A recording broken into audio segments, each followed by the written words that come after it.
অসাধারণ আর unique recipe নিয়ে। বাসটের বাইরে কিন্তু আমাদের বৃষ্টি হচ্ছে, আর বৃষ্টির দিনে কিন্তু আমরা একটু কিছু তেলে ভাজা বা একটু স্ন্যাক্স জাতীয় চটপটা কিন্তু খেতে পছন্দ করি।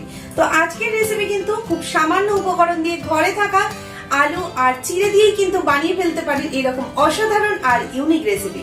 আর আমরা কিছু আজকে ফেলে না দিয়ে কিন্তু অবশিষ্ট উপকরণ দিয়ে বানিয়ে নেব আর একটা রেসিপি। তো আজকে আমরা কিন্তু দুটো রেসিপি আপনাদের সঙ্গে শেয়ার করব, সাথে দেখুন। আজকে অবশ্যই ভালো লাগবে আজকের রেসিপিটা। যদি ভালো লাগে অবশ্যই কমেন্টের মাধ্যমে জানাবেন। চলো দেখে নিই আজকের রেসিপিটা বানানোর জন্য আমরা নিয়ে নিয়েছি হলুদ, আমচুর পাউডার, গরম মশলার গুঁড়ো, ধনে গুঁড়ো, জিরে গুঁড়ো, গোলমরিচের গুঁড়ো আর শুকনো লঙ্কা আমি গুঁড়ো করে নিয়েছি। আর নিয়েছি কাশ্মীরি রেড চিলি পাউডার, গোটা জিরে, নুন, চিড়ে, সেদ্ধ করা 3টে আলু আর বাদাম। আমি নর্মাল বাদাম নিয়েছি, আপনারা চাইলে এখানে কাজু বাদাম ইউজ করতে পারেন। আর লাগছে কর্নফ্লাওয়ার, বেসন আর সোডা, বেকিং সোডা। চলুন দেখে নিই। আমরা একটা বড় বোল সেট নিয়ে নিয়েছি, আর এর মধ্যে নিয়ে নিচ্ছি আলু যে সেদ্ধ করে রেখে দিয়েছিলাম। 3টে আলু নিয়েছি, সেটাকে সেদ্ধ করে নিয়েছি। আর এর মধ্যে যা যা উপকরণ এবার দিয়ে দেব। আমি এর মধ্যে দিয়ে দিচ্ছি কাশ্মীরি রেড চিলি পাউডার আর হলুদ। যা যা উপকরণ আমি নিয়েছিলাম সেগুলো আমি নিয়েছি। আর জিরে গুঁড়ো, ধনে গুঁড়ো, গোলমরিচের গুঁড়ো, আর কিন্তু দিয়ে দিয়েছি এর মধ্যে শুকনো লঙ্কা। দানাগুলোকে ফেলে শুকনো লঙ্কা আমি ভেজে সেটাকে গুঁড়ো করে নিয়েছি। তো এর মধ্যে আমি সেই উপকরণগুলো সবগুলো কিন্তু দিয়ে দিচ্ছি। আর আপনারা চাইলে শুকনো লঙ্কার গুঁড়ো দিতে পারেন, আমি এখানে Kashmiri red chilli powder use করেছি। আর আপনারা যদি চান তাহলে এর মধ্যে শুকনো লঙ্কার গুঁড়ো যারা খান তারা কিন্তু অবশ্যই ব্যবহারটা করতে পারেন। আর এর মধ্যে কিন্তু আমি দিয়ে দেব বেসন। আমি বেসন দিয়ে দিচ্ছি 2 টেবিল চামচ মতো, এখানে বেসন দিচ্ছি। আর দিয়ে দেব বেসনের সাথে কর্নফ্লাওয়ার। আমি কর্নফ্লাওয়ার দিয়েছি এখানে 2 টেবিল চামচ মতো। বেসন আর কর্নফ্লাওয়ারটাকে দিয়ে আমি খুব ভালো করে কিন্তু মেখে নেব এটাকে। আমি কর্নফ্লাওয়ার নিয়েছি 2 টেবিল চামচ মতো। আর কর্নফ্লাওয়ারটাকে দেওয়ার পরে আমি এর মধ্যে কিন্তু দিয়ে দেব বাদাম। যে বাদামটা আমরা নিয়েছিলাম সেটাকে আমরা অর্ধেক ভেঙে আমি নিয়েছি, একটু আধ ভাঙা করে নিয়ে তারপরে আমি এর মধ্যে দিয়ে দিচ্ছি। আপনারা চাইলে কিন্তু এর মধ্যে অবশ্যই কাজু বাদাম ইউজ করতে পারেন। আমি বাদামগুলোকে দিয়ে দেওয়ার পরে আমি কিন্তু এর মধ্যে একটু দিয়ে দেব বেকিং সোডা। আমি বেকিং সোডা দিয়ে দিয়েছি, আর বেকিং সোডাটা কিন্তু এর মধ্যে দিতে হবে। আর যদি না হয় বেকিং সোডার বদলে খাবার সোডা দিতে পারেন। দেওয়ার পরে এটাকে আমি ভালোভাবে কিন্তু মেখে নিচ্ছি। দেখুন খুব সুন্দরভাবে মেখে নিচ্ছি।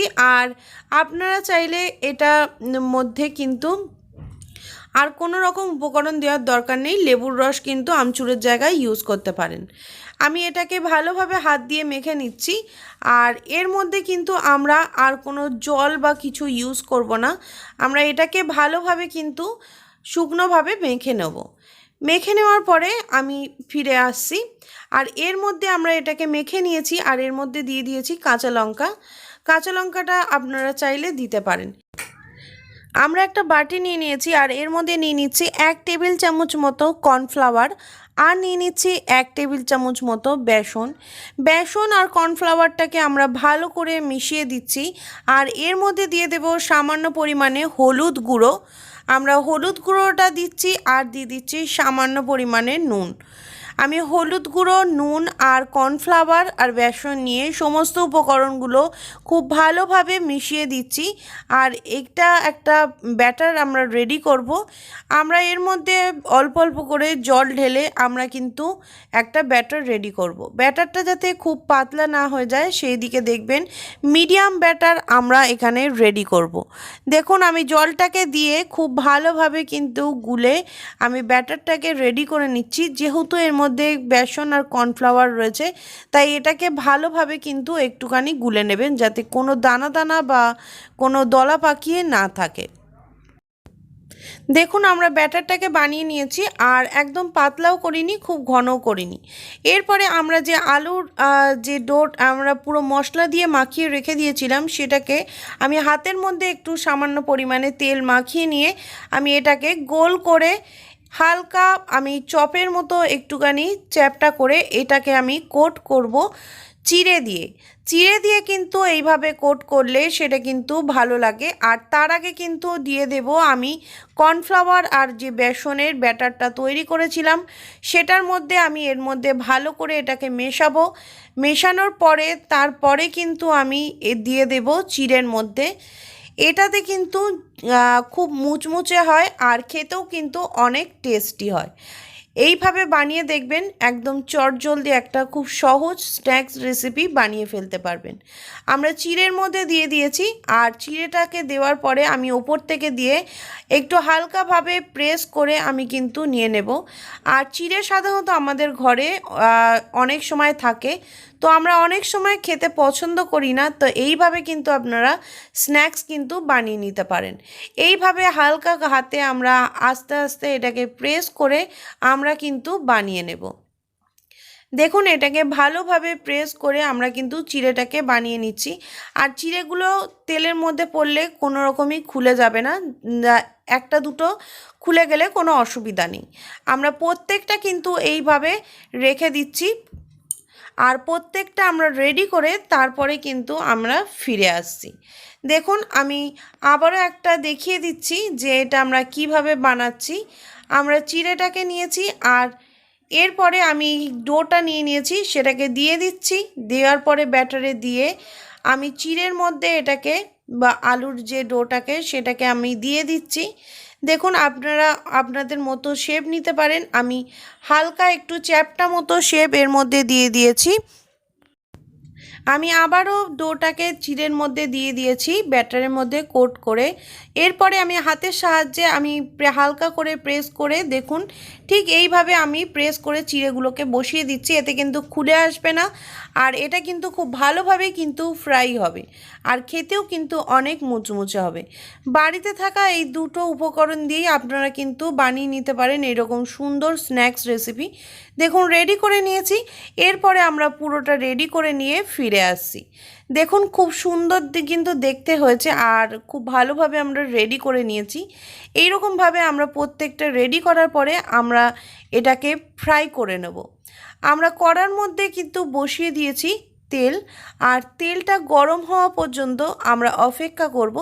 তেলটা গরম হলে তারপরে আমরা, দেখুন গরম হয়ে গেছে আর এটা কিন্তু আমরা ডিপ ফ্রাই করব।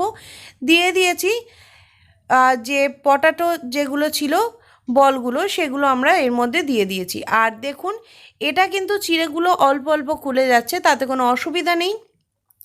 হালকা পরিমাণে খুলে যাচ্ছে, তা বলে পুরোটা খুলে যাবে এরকম না।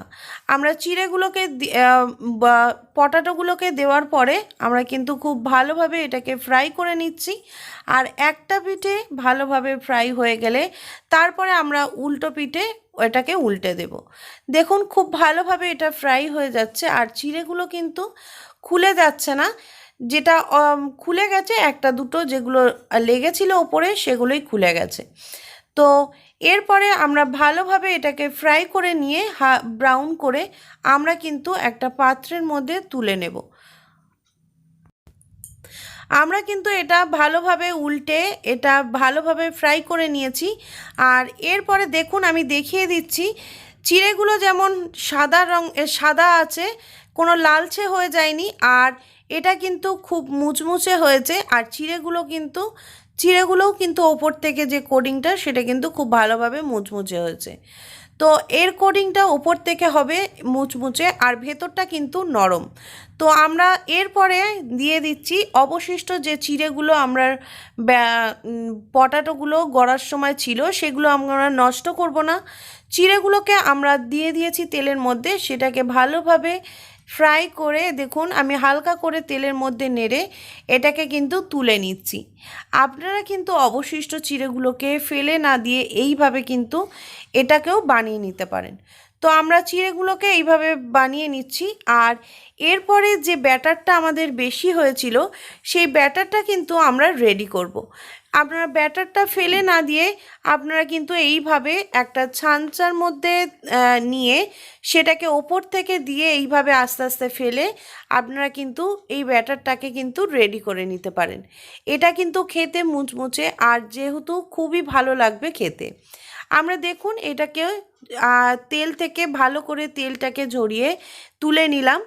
আর চিড়ে আর যে ব্যাটারটা এক্সট্রা বেশি ছিল সেটাকে কিন্তু আমরা নিয়ে নিয়েছি।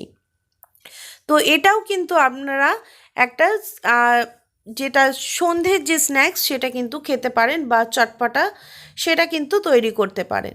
দেখুন আমরা সমস্ত বড়াগুলোকে কিন্তু নামিয়ে নিয়েছি, আর খুব সুন্দর দেখতে হয়েছে, একদম খুব হালকা ব্রাউন কালার ভালোভাবে হয়ে গেছে।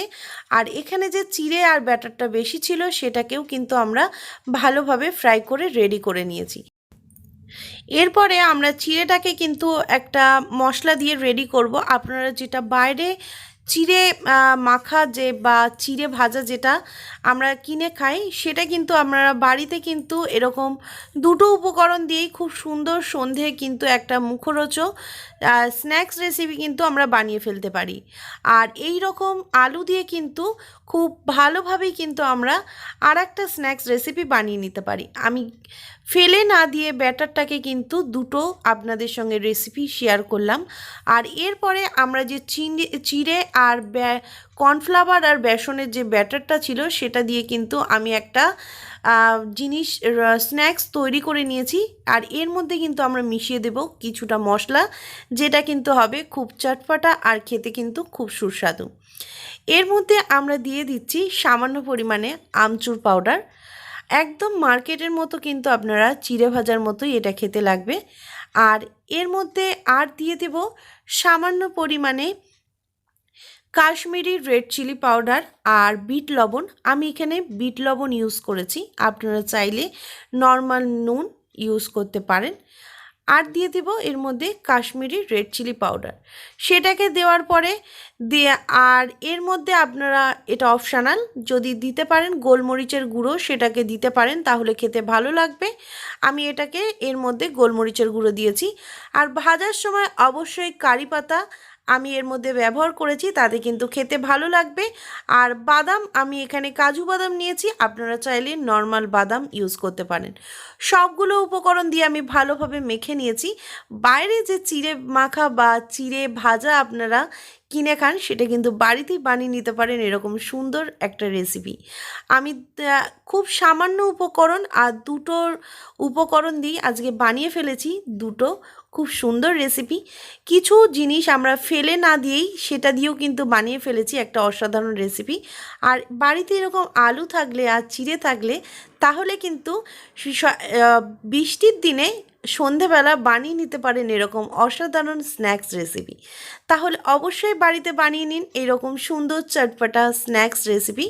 তাহলে আমাদের রেডি হয়ে গেছে আজকে অসাধারণ আর চটজলদি একটা স্ন্যাক্স রেসিপি। ঘরে থাকা এরকম সামান্য চিড়ে আর আলু দিয়ে কিন্তু আপনারা বানিয়ে ফেলতে পারেন এরকম অসাধারণ রেসিপি। আর কোনো কিছু আমরা নষ্ট না করেই আমরা তার সঙ্গে দেখে নিয়েছি আরো একটা রেসিপি। তো চট জলদি বানিয়ে ফেলুন, আর আমাকে কমেন্টের মাধ্যমে জানাতে একদম ভুলবেন না যে কেমন লাগলো আজকে এই রেসিপিটা। যদি ভালো লেগে থাকে তাহলে অবশ্যই লাইক করে দেবেন, কমেন্টের মাধ্যমে জানাতে একদমই ভুলবেন না কেমন লেগেছে আজকের রেসিপিটা। যারা এখনো সাবস্ক্রাইব করোনি তারা কিন্তু তাড়াতাড়ি সাবস্ক্রাইব করে নাও, কারণ আরো নতুন নতুন রেসিপি আসছে শুধুমাত্র তোমাদের জন্য। আজকের মতো রেসিপি এই পর্যন্তই, আবারও ফিরে আসবো তোমাদের জন্য নতুন কোনো রেসিপি নিয়ে।